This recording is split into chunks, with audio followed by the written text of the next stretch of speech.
Here's 5 things I quit to lose more belly fat. If you're over 30 and you're just struggling to get leaner, these things could be secretly holding you back. So I'm going to show you how quitting them can help you get below that 15% body fat and stay there no matter where you're actually starting from. This one alone could save you thousands of dollars a year.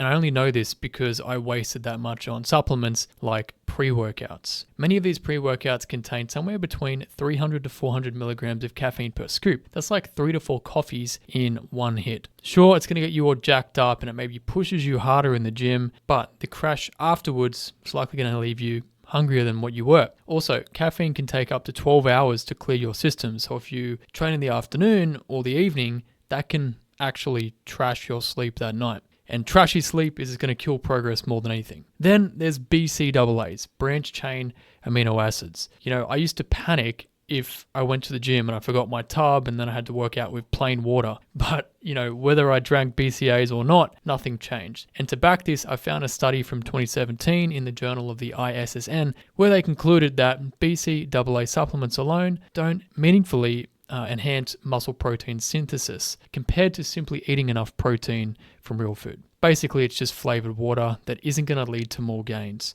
And don't even get me started on fat burners. At one point, I was taking 2 different fat burners every single day. I was practically pissing orange, and the only thing I felt was this jittery irritableness. And another study in the Journal of the ISSN found that fat burner drinks containing 100 to 140 milligrams of caffeine only burned about 40 extra calories over a 3-hour period compared to the placebo group. That's like less than half a banana. Nowhere near enough to offset a cheat weekend or a cheat meal, or to get you 6-pack lean. Most of these supplements are just gimmicks. And once I ditched them and I just got rid of the junk and focused properly on nutrition, that is when I really started to get results. However, protein powder is still a useful supplement if you're struggling to hit your protein target. I do recommend it. And creatine does have its place if you've been lifting for a while and you want to push to the next level. And this ties into the next trap that I quit that I see busy men falling into all the time. So when I first got really serious about training,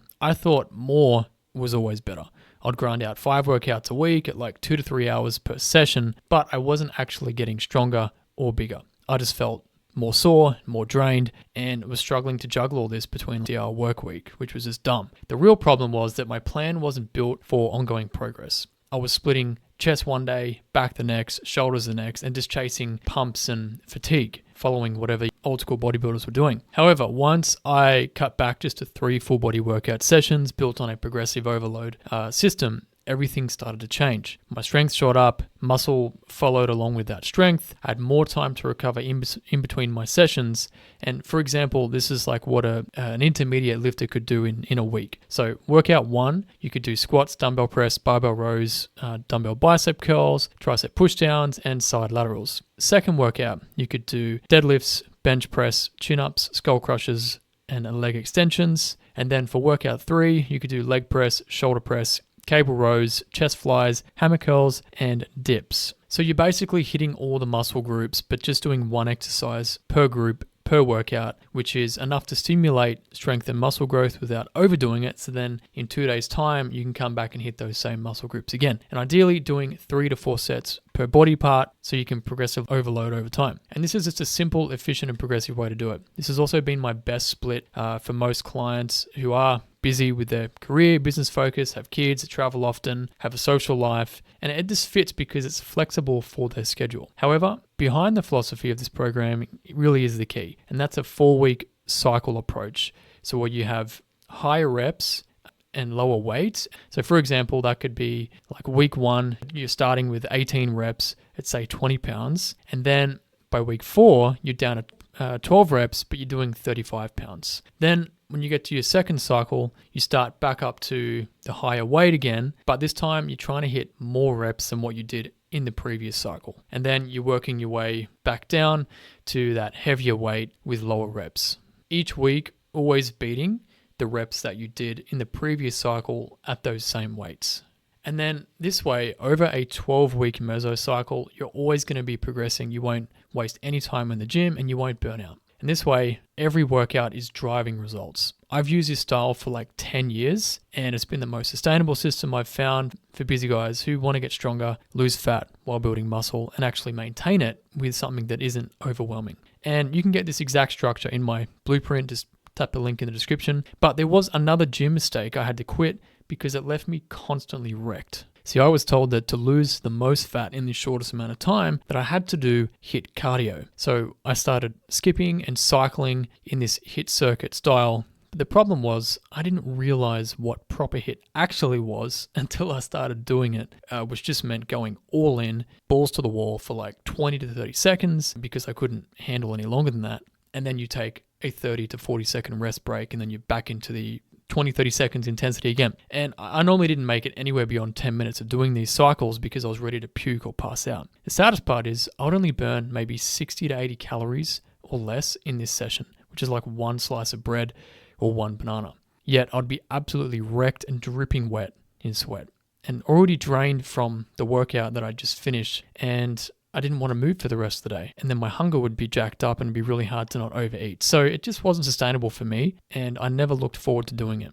So I quit HIIT for LISS, which is low intensity steady state cardio, like brisk walking or kind of a moderate to fast pace on the cycle or the cross trainer, basically keeping your heart rate in that zone 2, which is like 60 to 70% of your max heart rate. And once I made this switch, fat loss just became a lot more sustainable. And the strength workouts actually got better results because I wasn't frying myself doing a heavy workout and then doing really intense HIIT and just being completely drained and dreading it all the time. And research also backs this up. A 2023 meta-analysis found that HIIT was no more effective than steady-state cardio for reducing overall body fat or visceral fat. Both worked the same, which means you're not missing out if you simply prefer to go for a walk or a cycle or use the rower or the cross trainer, as long as it's consistent.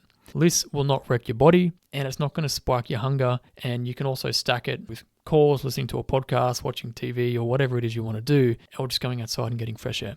Having said that, HIIT still has its place. If you enjoy doing it, then go for it. But for busy men wanting to lose fat while still recovering from progressive workouts, LISS is generally going to work better long term, and it's going to be more sustainable for you. And this leads us to the nutrition side of things, because if you're still making the same dieting mistake that I did, you're setting yourself up to fail again and again. So when I finally got serious about dieting, I thought the secret was eating super clean 24/7, otherwise I was never going to get ripped. Stuff like boiled chicken, sweet potato, broccoli, minimal to no fat on anything, maybe a few almonds, which meant no pizza, no beer, no eating out, no burgers, eating separate dinners from the family, and just being way too hardcore. Now, obviously I got leaner doing this, but then came the cravings. If I opened a bag of chips, I'd smash the whole thing. If I ate out, I'd order sides or a dessert because I just couldn't help myself. Basically, I learned the hard way that trying to be strictly perfect always backfires sooner or later. And I know this is not some new thing that nobody's ever heard of, because there really isn't anything new, but what actually worked was being flexible while still sticking to my calorie and protein budget. Now, before you dismiss this, just let me explain. What I'm talking about is flexible dieting. Now, most people avoid this because it forces you to accurately track everything that you're eating, which means taking full responsibility for your body and your nutrition. But it was this structure that actually can give you freedom.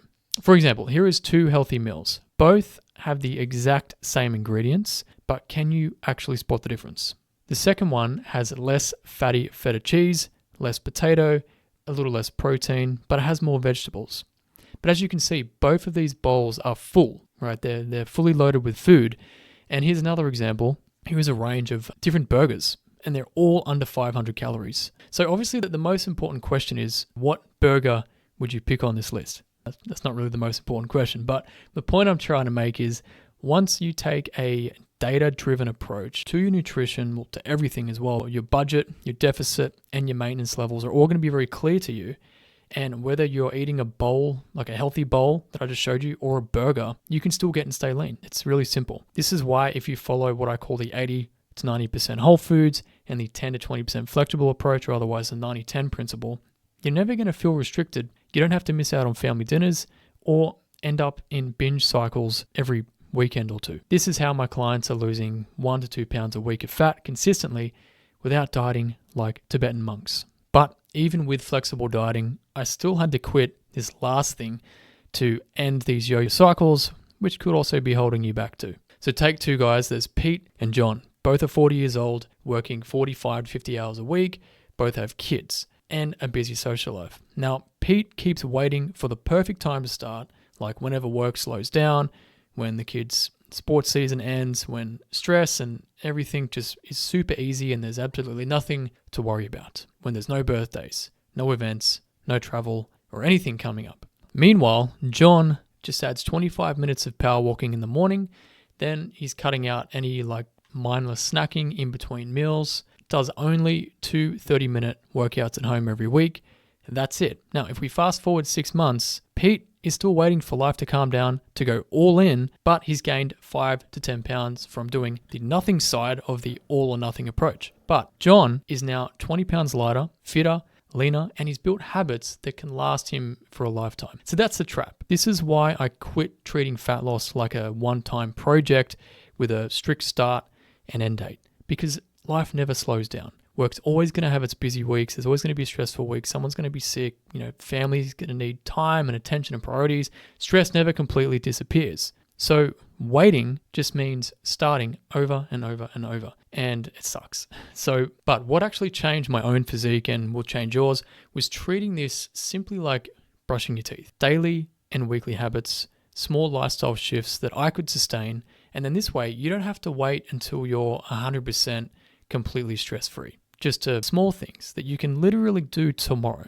I'm talking about stuff like using less oils, less butters, swapping soft drinks to 0-calorie versions, swapping from full cream to light milk, using sweeteners in your coffee instead of sugar, spending 25 to 30 minutes of doing extra walking spread across the entire day. Doesn't have to be in one bout. Getting a basic dumbbell kit so you can just start working out at home, which costs like $100.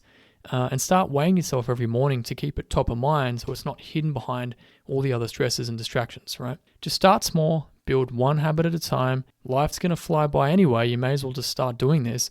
And then the beauty of this is when my clients stop treating their fitness like an on and off project and then instead weave this into their routine, into their lifestyle with just short, efficient workouts, flexible nutrition strategies, walking, and building muscle while losing fat, it all started to click.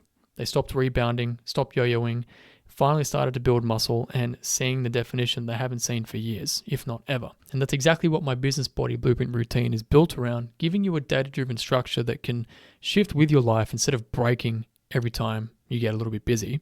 So tap the link below this video in the description to learn more about how that works. Then go watch this video next to see everything I wish I knew before I lost belly fat.